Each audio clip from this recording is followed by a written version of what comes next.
¿Qué tal, amigos de YouTube? En esta ocasión voy a resolver un pequeño ejercicio de métodos cuantitativos. Se trata de teoría de decisiones. Bueno, en el ejercicio ya nos dan la tabla de ganancias, menos el cuadro donde también nos dan los datos de S sub 1, que es 0.3, S sub 2, 0.5 y S sub 3, 0.20.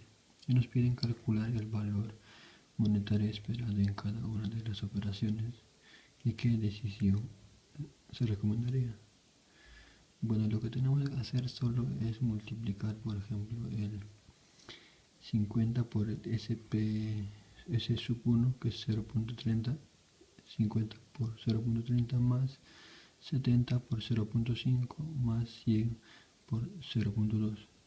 Bueno, ok, yo ya lo he multiplicado aquí en una hoja, en donde observamos el valor monetario esperado, es lo que nos pide calcular, y nos dice qué decisión se recomendaría.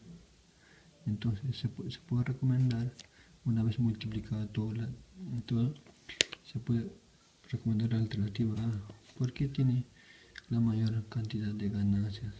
¿Ok? Bueno, eso sería todo, es un pequeño ejercicio. Gracias.